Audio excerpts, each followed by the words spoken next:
సరుకు పట్టుకెళ్ళి 15 రోజులు అయింది, కనిపించడం మానేశాం. వీకెండ్లని నైట్ పార్టీలని ఎంజాయ్ చేస్తున్నావా? అదేం లేదన్నా. మరి అది డబ్బులేవి? ఈ లీకర్ శంకర్ నీకు ఎలా కనబడుతున్నాడ్రా? మా అమ్మకి ఓపెన్ హార్ట్ సర్జరీ అయిందన్నా, డబ్బు మొత్తం ఖర్చు అయిందన్నా. 2 రోజులు టైం అన్నా. బాబ్జీ, మనం చేసే వ్యాపారం ఆరోగ్యం పాడు చేసేదే కానీ బాగు చేసేది కాదరా. 2 రోజులు టైం ఇవ్వన్నా, డబ్బు మొత్తం కట్టేస్తాను. ప్లీజ్ అన్నా. వీటిని తీసుకెళ్లి హాస్పిటల్ దగ్గర జాగ్రత్తగా దించే. తీసుకోబర్రా. థ్యాంక్స్ అన్నా. రేయ్, వాడిని తీసుకెళ్లి వాడి పిల్లని తీసుకొచ్చి ఇక్కడ పెట్టో. అప్పుడు వాడికి డబ్బులు ఇవ్వాలన్న సంగతి బాగా గుర్తుంటుంది. బాబ్జీ 2 రోజులు కాదు, 2 నెలలైనా టైం తీసుకో. అన్నా, జనాలకేమో మన కంపెనీ చీప్ లిక్కర్ తాపుతావు, నువ్వు మాత్రం ఫారెన్ సరుకు తాగుతున్నావేమోనా? అది వ్యాపారం, ఇది ఆరోగ్యం.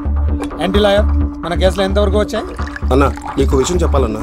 అంటే ఈ ఆగస్టు 15న చల్లపల్లి జైలు లేరు అన్నేమన్నా జెండా అన్నా, నేను చెప్పేది కాస్త సీరియస్ గా వినన్నా. సరిపోతుందా? ప్రభుత్వం ఆ రోజు రాష్ట్ర వ్యాప్తంగా 162 మంది ఖైదీలను విడుదల చేస్తుంది. అయితే ఆ లిస్ట్ లో చల్లపల్లి జైలు నుండి దుర్గాదాస్ పేరు కూడా యావజ్జీవ శిక్ష పడింది కదా, ఎలా బయటికి వస్తున్నాడు? సత్ప్రవర్తనతో రావటానికి వీల్లేదు. ఇంకో కేసు వాడి మీద పెట్టు. అరే రాలేదు రాని అన్న అని జైలు బయటనే కూర్చోసా. ఆడుకునే పులిజులికలు ఏమనదు, కానీ ఆకలితో ఉన్న పులిజులికెళ్తే చంపేస్తుంది. వాడు ఆకలితో ఉన్న పులిరా. అలాంటి ఆకలితో ఉన్న పులికి జింకను బోన్లో పెట్టి ఎరవేస్తే అవునన్నా, ఈ ప్రపంచంలో పగన ఆపేది ఒక్క ప్రేమే. ప్రేమ? నీ మీద వాడుకున్న పగ చల్లారాలంటే వాడి మనసులో ఉన్న ప్రేమను పట్టుకో. అప్పుడే నీ ప్రాణాలు పోకుండా ఉంటాయి. ప్రేమ?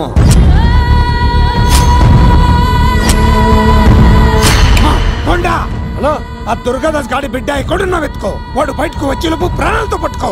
ఒకసారి వాడి చేతుల్లో చావుని దగ్గరగా చూసి వచ్చానురా. ఈసారి వస్తే వాడు చంపేస్తాడు. వెళ్ళి పట్టుకో. ఎవరా?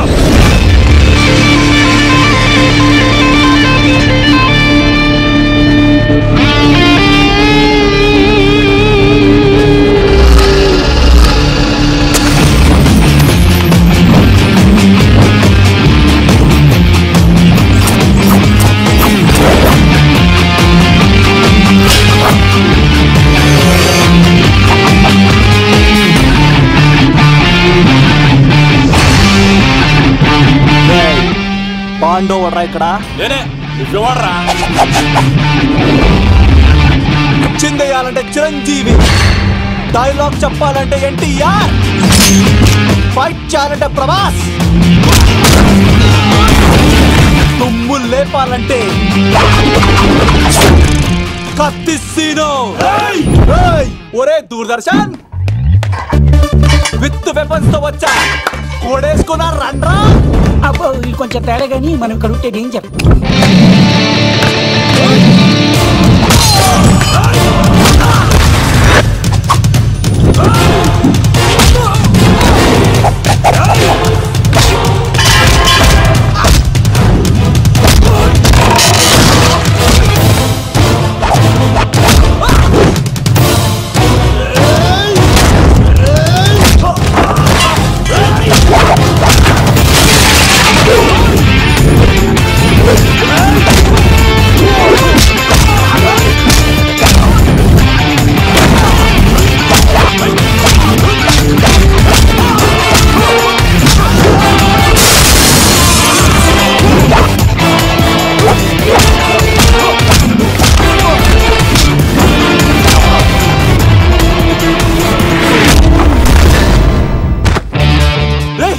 ఎందుకు కొడుతున్నావు మమ్మల్ని? రేయ్, నీ కాలేజీలో చదివే స్వప్నం మీద యాసిడ్ పోస్తానన్నావంట. స్వప్నం పంపించిందా? మీరు ఇలా అమ్మాయిల మీద యాసిడ్లు పోస్తూ, కత్తులతో నరికేస్తూ, గొంతులు కోసేస్తా ఉంటే అమ్మాయిలందరూ ఎలా రోడ్ల మీదకి వచ్చేది? మీ వల్ల అందమైన అమ్మాయిలందరూ మొహానికి గుడ్డలు కట్టుకొని అమ్మా బాబులతో తిరుగుతూ ఉంటే మేమందరం ఎలారా బీటేసుకునేది? పిచ్చెక్కి పోతుందిరా యూత్ అంతా. తెలుసా? అన్న దాదా, నా ఎమ్మెల్యే, తాత మంత్రి అని కంత్రి డైలాగ్ లేస్తే ఇంకో 4 ఎక్స్ట్రా పడిపోతాయి.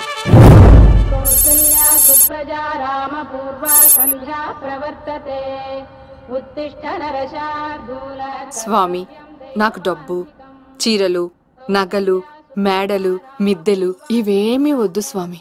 నాకు మా ఆయనకి మధ్యలో మా తమ్ముడు పొగ పెట్టేస్తున్నాడు. పెంట మీద అన్ని తీసుకొచ్చి ఇంటి మీద వేస్తున్నాడు స్వామి. వాణ్ణి ఎలాగైనా సరే మా కొంపలోంచి బయటికి పంపించే శ్రీనివాస. అలా చేస్తే నీ 7 కొండలు 7 సార్లు నడిచొస్తాను శ్రీనివాస.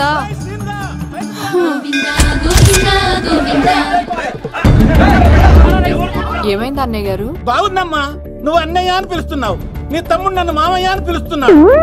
ఏ వరుస కన్ఫర్మ్ చేసుకోమంటావమ్మా? క్షమించండి అన్నయ్య గారు. క్షమించడాలు మన్నించడాలు లేవమ్మా, బయటకు రమ్మన్నా విధవని. మీరేమనుకోకండి. పిలిచారా ప్రెసిడెంట్ గారు? ఏంటి కాలనీ అంతా మా కొమ్మ మీదకి వచ్చారు? చందాల కోసమా? ఏమే ఓ 10 రూపాయలు పడే. ఏమండి శిలాపలకం మీద నా పేరు కూడా చెక్కించండి, గ్యాప్ ఉంటే మా బామ్మర్ది పేరు కూడా చెక్కించండి. మేము వచ్చింది చందాలకు కాదురా, నీ బామ్మర్దిని చంపడానికి. ఏం చేశాడండి మావాడు? మా అమ్మాయికి లవ్ లెటర్ ఇచ్చాడు. పోన్లేండి, అమాయకుడు ఈ లోకంలో ఎలా బతుకుతాడు అనుకునేవాడిని. వాడు పెద్ద మనిషి అయ్యాడు ప్రెసిడెంట్ గారు. వాడు అమ్మాయికుడు ఏంట్రా? ఎవడైనా లవ్ లెటర్ అమ్మాయికి రాస్తాడు, వాడు నాకు రాశాడు. మీకు రాశాడా? లేటుగా కన్నా అందమైన కూతుర్ని కన్నావు, ఈ లెటర్ మీ అమ్మాయికి మామయ్య అని నాకు ఇచ్చాడు. మా వాడు తేడా అండి. ముందాన్ని పిలవరా బయటికి. అది కదా అన్నయ్య గారు. ఉండే నా వరుసే కన్ఫర్మ్ చేసుకోండి.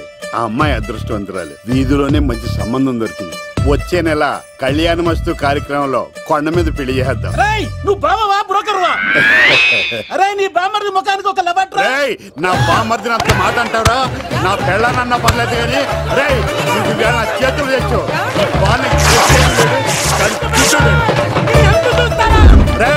తెలిసిన కుర్రాడు మోటార్ బైక్ మీద లిఫ్ట్ ఇస్తానంటే మీ కూతురు ఎక్కించరా? ఆటోడికి డబ్బులు ఇచ్చి మరీ ఎక్కిస్తారు. ఎలాగిచ్చాను అటాక్? చిచ్చి సిగ్గులేని జన్మ. నీ జన్మ గురించి నువ్వెందుకే తిట్టుకుంటా? చిచ్చి నడి రోడ్డు మీద పరువు తీసేస్తాడు. తల్లి లేని పిల్లోడు కదా అని పెంచితే ఇంత క్షోభ పెడతాడా? తండ్రి అలా తయారయ్యాడు, వీడు ఇలా తయారయ్యాడు, మీరు ఇలా తయారయ్యారు. ఇదిగో ఇప్పుడే చెప్తున్నారు, ఈ రోజు నుంచి వాడి ఇంట్లో ఉండడానికి వీల్లేదు. నీ నిర్ణయం ఇదే అయితే నేను నా బామ్మర్ది పుట్టింటికి వెళ్ళిపోతాను. మీరు ఎక్కడికి వెళ్తున్నారు? పదండి ఇంట్లోకి. మరి నా బామ్మర్ది? ఇద్దరు కలిసి తగలడండి. బావా ఆ కూర వెళ్ళింది కదా, బీరేసేద్దంతా. వెయ్యను. ఎందుకు అక్కేమని తిట్టిందా? నువ్వే చూడు.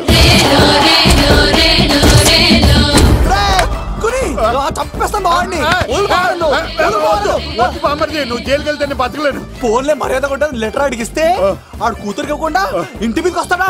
చచ్చిపోయాడు అంటే ఈ వావరక్షణ అంతా నా గురించి కాదా? చంపేస్తాను. వద్దు వద్దు, ఆడికన్నా ముందు నన్ను చంపరా. బావా వాడు ఏమన్నాడు తెలుసా? అయినా నేను బాధపడలేదు. ఓ లవ్ అన్నాడు, నా పరువు మొత్తం పోయింది. మరి ఇప్పుడు ఏం చేద్దాం? బామ్మర్ది, ఈ బావ కోసం చిన్న పని చేస్తావా? చెప్పు బావా, ఏం చేయమంటావు?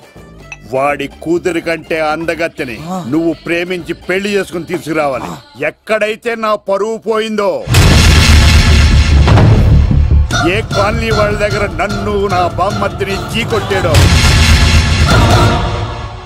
అదే కాలనీలో ఆ ప్రెసిడెంట్ గారి ముందు నేను కాళ్ళు రగరేసుకుని తిరగాలి. అప్పుడు దాకా నేను కాళ్ళున్న చొక్కాలు వేసుకోవాలి. ఎంత రిస్క్ అయినా సరే ముంబై వెళ్ళి దేవ్ కూతుర్ని ప్రేమించి పెళ్లి చేసుకుని తీసుకురా. తెలిస్తే బొక్క మీద అంటాడు. నీ బాటిలికి బుర్ర మీద కొట్టానంటే బొక్కడిపోద్ది తప్పడ మొక్కనాయలా. చెప్పా మర్ది, నువ్వు నా కోసం చేస్తావా చేయవా? నా బావ కళలో ఆనందం చూడడానికి ఈ బామ్మది ఏమైనా చేస్తా.